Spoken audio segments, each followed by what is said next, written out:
ধাওয়া পাল্টা ধাওয়া চলছে, গুলি, রাবার বুলেট এগুলো চলছে। ওখানে আমরা অনেক মানুষকে আহত হিসেবে পাই। একজনকে আমরা একটু গুরুতর পাই, যাকে হাসপাতালে পৌঁছানো জরুরি ছিল। এবং ওই ছেলেটা নিজের পরিচয়ও দিয়েছিল যে সে সোহরাওয়ার্দী মেডিকেল কলেজের থার্ড ইয়ার স্টুডেন্ট। তো আমরা ওকে সোহরাওয়ার্দী নামায় দিয়ে দেন আমরা ওদিনের মতো ব্যাক করি। ধানমন্ডি 27-এর এই জায়গাটাতে হচ্ছে একটা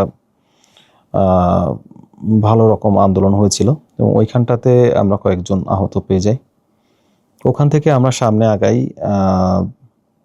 এই সংসদ ভবনের যে মোড়টা ওইখানটা দিয়ে মূলত ব্যারিকেড দেওয়া ছিল।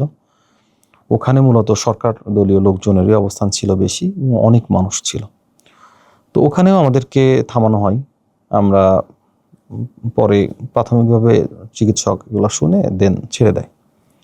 দেন আমরা সামনে আগাই, শ্যামলী হয়ে আগারগাঁও, তারপরে শেওড়াপাড়া, কাজীপাড়া হয়ে মিরপুর 10 পর্যন্ত যাই। ওই তারিখেই তখন রাত প্রায় 11টা। তখনও মিরপুর 10 এই অঞ্চলে ধাওয়া পাল্টা ধাওয়া চলছে, গুলি, রাবার বুলেট এগুলো চলছে। ওখানে আমরা অনেক মানুষকে আহত হিসেবে পাই এবং সেখানে আমরা ফার্স্ট এইড দিই। দেওয়ার পর একজনকে আমরা একটু গুরুতর পাই, যাকে হাসপাতালে পৌঁছানো জরুরি ছিল। তো আমরা ওই সময় তাকে হাসপাতাল অর্থাৎ সোহরাওয়ার্দী মেডিকেল কলেজ হাসপাতালে ফেরার পথে পৌঁছে দিই আর কি।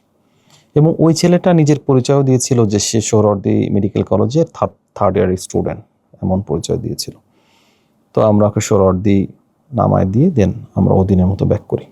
আমরা যে এই কাজগুলো করলাম এটা আমাদের পরিচিত কিছু ক্লোজ গ্রুপে ডিসকাস করা হয় চিকিৎসকদের, এবং সেখান থেকে আসলে আরও অনেকেই তার হাসপাতালের পাশাপাশি এই আউটডোর সেবাটা দিতে আগ্রহী হয়ে যায়। কিন্তু আমাদের আসলে অতটা ক্যাপাসিটি ছিল না, অ্যাম্বুলেন্স অতগুলো ছিল না।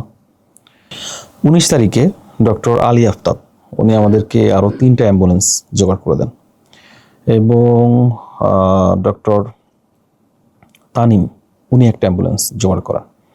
তো এইভাবে করে এই অ্যাম্বুলেন্সগুলো নিয়ে আমরা প্রায় ওদিন সিদ্ধান্ত হয় যে প্রায় 50 জন চিকিৎসক যারা রোস্টার করে হাসপাতালে চিকিৎসা দিবেন এবং এই সময়ের বাইরে তারা আমরা কেউ কখনো অতিরিক্ত সময় হাসপাতালে দিব, কখনো